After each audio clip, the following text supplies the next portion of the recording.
Obrigado, Brasil. A pesquisa Ônibus Simp Datafolha de janeiro de 2022, realizada nas regiões Sudeste, Sul, Nordeste, Norte e Centro-Oeste, que contou com 2.090 entrevistas, aponta que 16 milhões de brasileiros acima de 16 anos conhecem o Simp. Com alta aprovação, 94% dos que conhecem o Simp avaliam a entidade como importante para a representação e defesa da micro e pequena indústria. A margem de erro da pesquisa é de 2 pontos percentuais. Esse é o Simp, na defesa incondicional. A nossa convidada de hoje é a secretária doutora Zeina Natif, secretária de Desenvolvimento Econômico do Estado de São Paulo. E o privilégio de tê-la conosco é porque é uma das poucas pessoas atualmente com doutorado em economia que sempre trabalhou no setor privado e agora no setor público. Então ela conhece os dois lados do balcão. É um prazer tê-la conosco. É um prazer, é uma honra estar aqui. Muito obrigado. Secretário, quais são os principais projetos, ou os mais importantes, que a senhora citaria que estão sendo desenvolvidos pela sua secretaria? Bom, contar uma historinha breve aqui. Quando o governador Rodrigo Garcia me convidou para ser secretária de desenvolvimento, ele falou assim, olha, Zeina, eu tenho aqui 2 obsessões. A palavra não é boa, mas acho que reflete bem o grau de preocupação, que é educação e emprego. E a gente sabe que essas coisas estão conectadas. Sim. Claro que quando a gente fala em gerar emprego, é uma equação complexa, porque você está falando que você tem que gerar também um ambiente favorável para as empresas prosperarem, crescerem, empregarem pessoas. E não é um botão ou outro que você aperta e está tudo resolvido, né? É uma coisa muito mais complexa. E, obviamente, envolve todas as secretarias. A Secretaria de Desenvolvimento Econômico, ela tem um foco muito específico nessas questões. Então, primeiro, foco no ensino técnico, né? Através das nossas políticas diretamente e também das vinculadas, ou seja, o Centro Paula Souza, que tem as ETECs e FATECs, a nossa universidade virtual, a Univesp, que muita gente não conhece, mas tem cursos muito interessantes, muito importantes. Então, na linha de preparar as pessoas, preparar os jovens para o mercado de trabalho, preparar aqueles que estão precisando uma nova qualificação, né? Ou porque estão desempregados. Que é fundamental. Exatamente, que é fundamental. Exatamente. E tem que lembrar que o mercado de trabalho está cada vez mais exigente. Claro. Né? A pandemia acelerou o uso de tecnologias digital. Algumas ocupações que a gente chamava chão de fábrica ou agora até administrativas estão desaparecendo. Quer dizer, um movimento que já tinha lá atrás, a pandemia acelerou. Sim. Então essa necessidade de qualificação ela é essencial. É bom para as pessoas, né? Para a sua empregabilidade, para a sua renda. Eleva o padrão. E é essencial para as empresas, porque Sim. hoje a gente percebe, vou contar uma experiência, a gente tem os postos de atendimento, né? Os PATs, postos de atendimento ao trabalhador, que tem ali ofertas de vagas Sim. que muitas vezes a gente não consegue encaminhar pessoas para as empresas por falta de qualificação. Claro. Então a secretaria tem um papel, uma missão muito importante de oferecer formação técnica de qualidade, procurando atender as demandas do mercado, então esse é um lado, e ao mesmo tempo aproximar do setor produtivo. Esse é um lado da história. Outro lado da história é o apoio ao empreendedorismo.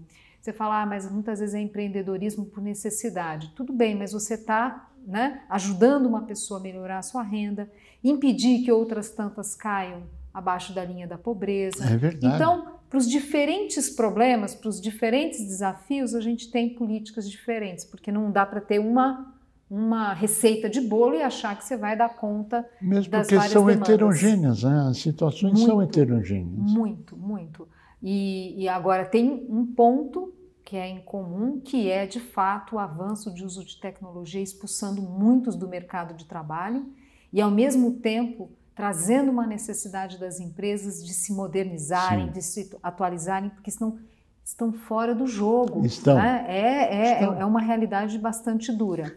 Que é cada vez mais crucial na micro e pequena, porque ela precisa não só conhecimento acumulado, mas crédito, tecnologia, etc., para que ela possa continuar no jogo. Olha, você falou um ponto aqui que é importante. Tem algumas pesquisas acadêmicas que avaliam o desempenho das empresas de menor porte, e uma variável chave para o sucesso de uma empresa é a qualidade do gestor. É verdade. Então, quem está ali tocando, o empreendedor, quem está ali tocando o seu negócio, essa necessidade de estar o tempo todo atualizado, aprendendo técnicas mais modernas de gestão, ou o que pode fazer para aumentar a sua produtividade, esse fator, a qualidade do gestor, técnicas, a formação é um elemento essencial para sair da informalidade e para o negócio de fato vingar. E quando a gente pensa até nas políticas de crédito, a tendência é cada vez mais olharem para isso. Olha, tem uma empresa aqui pedindo crédito, mas quem está ali gerindo, o empresário que está ali, de fato, ele tem musculatura para dar conta do recado? Que é um grande desafio. Então, essa variável é uma variável chave. Aqui temos um desafio, eu, você, que é trazer as pessoas. Claro. Né? Da minha experiência, o que eu posso dizer para você, que não basta abrir o curso. Não. A gente tem que trazer Sim, os claro. jovens, trazer o empreendedor. Que é o grande desafio. Esse é um grande desafio. Só reconfirmando o que está sendo dito, a nossa pesquisa demonstra que em mais de 70% dos casos do empresário hoje, se ele está melhor do que quando ele trabalhava para alguém. Em mais de 70% dos casos ele diz que está melhor. O que endossa que tem um outro saldo que, infelizmente, não está conseguindo sobreviver ou está pior do que quando ele tinha um emprego. Mas a maioria, mais de 70%, está satisfeito em ser empresário com todos os desafios, com todos os problemas que todos nós enfrentamos todo dia. Sim. O micro, pequeno, médio, grande, multinacional, todo mundo enfrenta problemas das mais variadas formas. Mas a gente está falando da secretaria, os grandes desafios do seu trabalho. Então a secretaria, a gente tem então essas várias linhas de frente para qualificação de pessoas, para treinamento, para requalificação, esse é um lado. Um outro lado são programas que para ajudar o empreendedor. Então, políticas de crédito, né? E aqui tem uma específica de crédito que não é da secretaria, mas é do governo, que é por meio do Desenvolve São Paulo, que é o banco, né, de fomento, que tem linhas de crédito, né? As da secretaria, que é via Banco do Povo, pessoas que ainda estão pequenininhas, né? Aquele empreendedorismo por necessidade, então tem uma componente aqui que é social, mas enfim. E tem um lado importante dessas políticas da secretaria, porque elas sempre estão associadas a algum tipo de fomento, algum tipo de crédito, ou no caso, às vezes são bolsas, né? Mas enfim, no caso do Banco do Povo, você vai lá, vai ter uma linha de crédito, mas sempre associada a alguma qualificação. Que é fundamental. Olha, essas políticas de microcrédito não são fáceis. Quando a gente olha o que tem de literatura disponível, Muito de difícil. evidências empíricas, é muito difícil. É muito difícil você, de fato, transformar. Mas tem algumas coisas que podem aumentar a chance de sucesso. Uma delas é esse treinamento. Essa qualificação. Qual que é o meu desejo, é isso que eu estou colocando como meta de trabalho, é aprofundar isso, quer dizer, tem o crédito, tem ali esse treinamento mínimo ali, né? Mas tem o depois, quer dizer, acompanhar essa empresa, não pode simplesmente... Né? Deixar sem nenhum tipo de monitoramento, sem nenhum tipo de orientação. Então, eu acho que essas políticas do Banco do Povo, de microcrédito, a gente vai ter que ampliar para continuar acompanhando essa empresa para que ela consiga crescer e também não cair na inadimplência. Porque para a política pública funcionar, se a inadimplência for muito alta, o programa não é sustentado. É verdade. Né? Então, essa é uma preocupação, a nossa intenção na Secretaria é aperfeiçoar esses mecanismos. E tem um ponto que é bastante interessante, aqui sem querer chatear os homens, mas já chateando. O que as pesquisas mostram é que há um grande esforço ali feminino, que a inadimplência entre as mulheres é menor. É verdade. É um fato.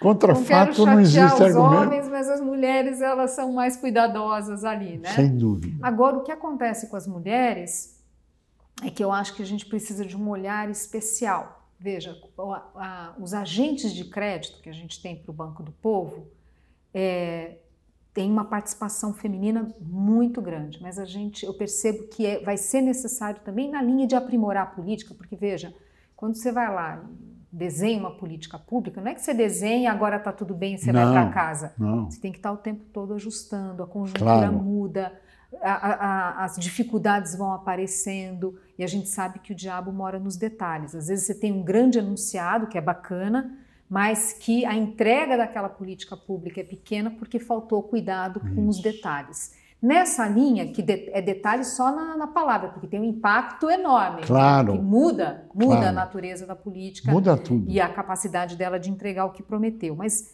também estou convencida que, até eu digo isso pela minha experiência em lidar com mulheres no mundo das finanças e tal, mulher tem um perfil diferente, às vezes tem dificuldade, tem vergonha de se colocar, de colocar o seu problema. Então, estou convencida que os agentes de crédito precisam ter um olhar diferente para trazer esse público, né, para estimular esse empreendedorismo, que é importantíssimo para a autonomia das mulheres, né? E ainda com a vantagem que a inadimplência é mais baixa. E com uma vantagem, que as mulheres têm um famoso coeficiente emocional, né? Que o homem, via de regra, não tem. Você que está falando, hein? Não, é verdade. Contra fatos não existe argumentos, é um fato real.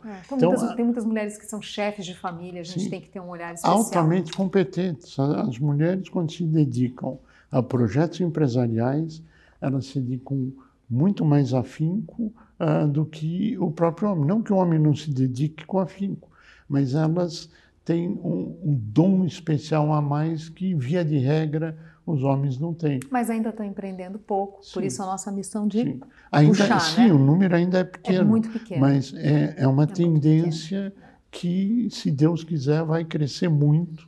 E as mulheres, claro, são exemplo de prosperidade. Né? E aí a gente volta àquele ponto que eu já coloquei, não basta eu abrir a linha. Isso. Tem a linha Empreenda Mulher, para mulheres. Isso.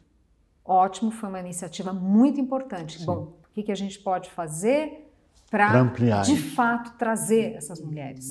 Trazer essa confiança de que, olha aqui, você tem um projeto, vamos ver se esse projeto é bom, o que pode melhorar, né? Que cursos que a gente tem que você pode fazer, que podem te ajudar a aumentar a probabilidade de sucesso do seu negócio. Que é essencial, porque a empresa é que gera emprego. Se não existe empresa, não tem emprego, independente de ser micro, pequeno ou médio. Sim. A maioria dos empregos, a nível mundial, não só Brasil, está na micro e pequena empresa, no mundo inteiro. É o mercado interno. Então, esse é o desenvolvimento natural. Mas, agora, nós não podemos perder a oportunidade de ter uma pessoa com o teu conhecimento acumulado sem a gente perguntar qual a tendência que se espera na economia para esse final de ano e início do ano que vem. Vamos lá. Tem vetores aqui em diferentes direções. Tem um vetor que, claro, é o remédio amargo que foi necessário, que é a alta de juros, que o efeito da alta de juros ele demora um tempo para se materializar na economia. Não é que o Banco Central sobe os juros e automaticamente a gente já tem as engrenagens todas e aí rapidamente a inflação cai e tal. Essas coisas demoram, né? E antes da inflação cair de verdade, começa já a apertar a economia, principalmente o crédito, né? O canal do crédito que acaba sofrendo. O que a gente vem observando já antes do aperto de juros do Banco Central, que, repito, É o remédio amargo, mas lamentavelmente é necessário. O ideal seria que a gente tivesse outras políticas do governo que reduzissem a necessidade de alta de juros, um zelo maior, por exemplo, na gestão das contas públicas. Mas, enfim, né? O fato é que o crédito ele vai aos poucos secando, mas antes mesmo disso acontecer, o que a gente observa quando olha os dados abertos do Banco Central é que já tem uma situação difícil, mesmo antes do efeito da alta de juros se materializar.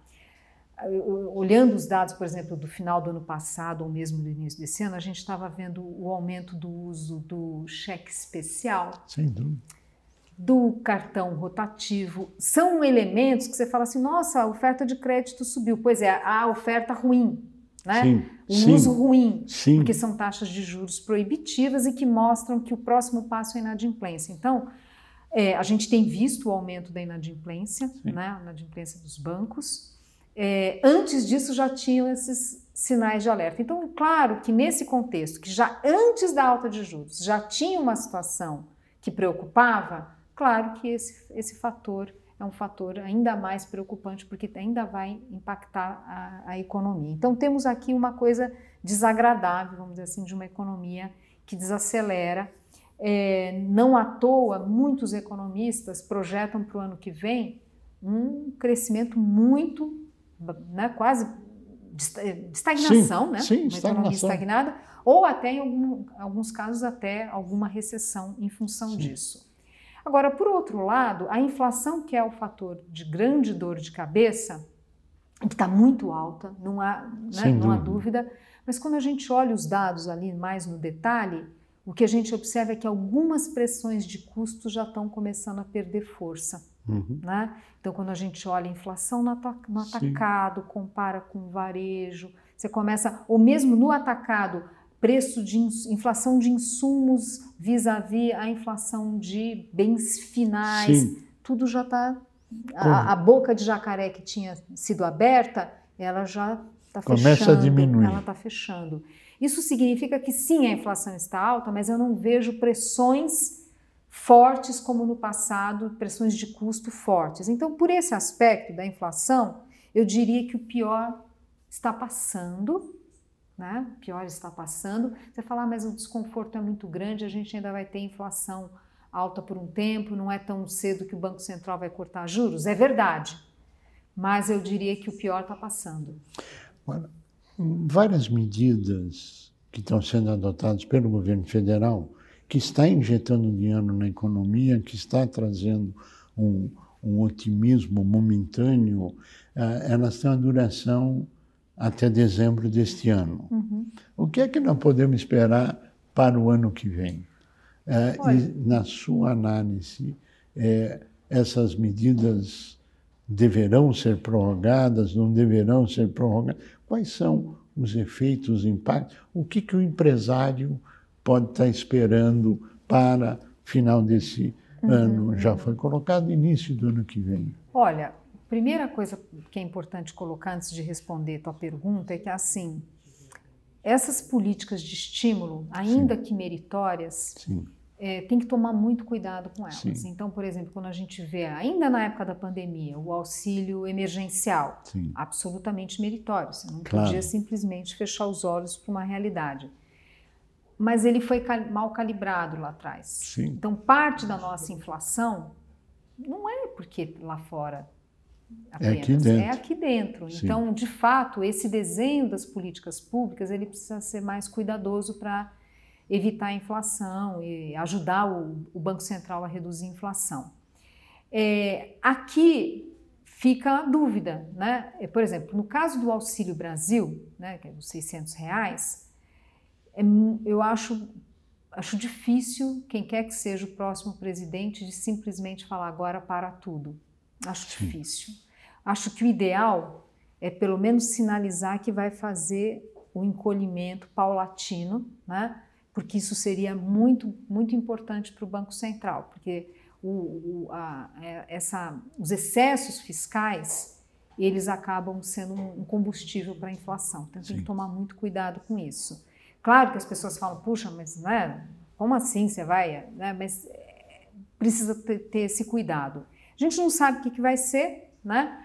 Mas eu entendo o seguinte, a nossa sociedade é uma sociedade que não tolera inflação alta por muito tempo. Sem dúvida. Né? Com todo respeito aos argentinos, a gente não é Argentina. Sim. Né? Então esse é um tema para o país. Então, uma maior perspectiva de zelo aí na gestão das contas públicas, qualquer que seja o próximo presidente vai ter que fazer. Um parêntese que é importante colocar aqui, que é um ponto, inclusive, que o ministro Paulo Guedes coloca sempre, não, mas os números fiscais estão bem, a dívida pública como proporção do PIB caiu, as despesas como proporção do PIB não estão explodindo, bem ou mal o teto de gastos ainda que combalido funciona, sim. Mas um ponto é muito importante colocar aqui. Uma parte importante, para não dizer que é o todo, é uma parte muito importante dos resultados fiscais, é artificial. É a própria inflação inflando os números, sim. Inflando a arrecadação, né? E como a arrecadação ela reage mais rapidamente que os gastos, porque os gastos são indexados, mas com boa parte, mas com defasagem, sim. Então por um tempo você vê os números fiscais melhorando, mas pela má razão. Sim. Então tem que tomar um pouco de cuidado. Então essa arrumação da gestão da política fiscal é um fator essencial quem quer que seja o próximo presidente. Quanto mais claro ficar essa agenda, maior vai ser a chance do Banco Central de reduzir juros rapidamente. Aqui, se me permite fazer um breve comentário do que a gente viveu em 2016, claro. Só para dizer que isso é possível, porque às vezes parece, não, isso é muito difícil. 2016, governo Temer, não tinha sido aprovado reforma alguma ainda.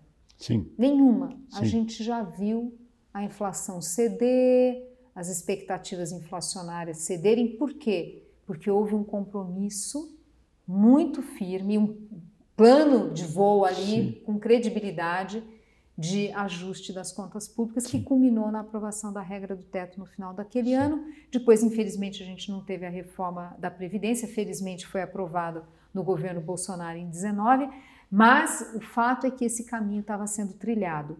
Isso é essencial. Quer dizer, ninguém tem a ilusão de achar que vai conseguir arrumar a casa da noite para o dia, mas mostrar o caminho, mostrar qual vai ser a estratégia, sinalizar a força no Congresso para aprovar medidas, isso é essencial. Nós gostaríamos de ficar aqui ouvindo tanto desse conhecimento acumulado, toda essa transmissão, mas chegamos ao final do nosso tempo, a gente pediria as suas considerações finais. Olha, as minhas considerações são o seguinte: o Brasil difícil, isso não é novidade. A gente sim. chegar e falar, olha, mas tem uma alta de juros, vai apertar o crédito, olha, a inflação talvez demore um pouco a ceder, olha, tem que fazer um ajuste fiscal, não é novidade. Não. Não é novidade. Não é. Né? Agora, o que cabe ao empresário é estar informado sobre esses desdobramentos da economia. É muito importante esse acesso à informação e se qualificar, né? Porque isso ajuda muito a abrir portas de novos negócios e, claro, a minha ambição como secretária é facilitar essas pontes, facilitar esse empreendedorismo no nosso estado. Secretária Zeina Latif, nós agradecemos muito a sua participação, essa transmissão, conhecimento acumulado, desejamos pleno êxito nesse gigantesco desafio. E a você que esteve conosco, o nosso mais profundo agradecimento, com a certeza que voltaremos na semana que vem. Até lá! Você sabia que a urna eletrônica foi criada e desenvolvida no Brasil, tornando nossa apuração de votos exemplo para todos os países? Se somos respeitados em todo o mundo, por que comprar produtos importados? Compre produtos fabricados no Brasil. O mercado interno cresce, sua empresa agradece e seu emprego permanece. Uma campanha Simpe, Sindicato da Micro e Pequena Indústria do Estado de São Paulo.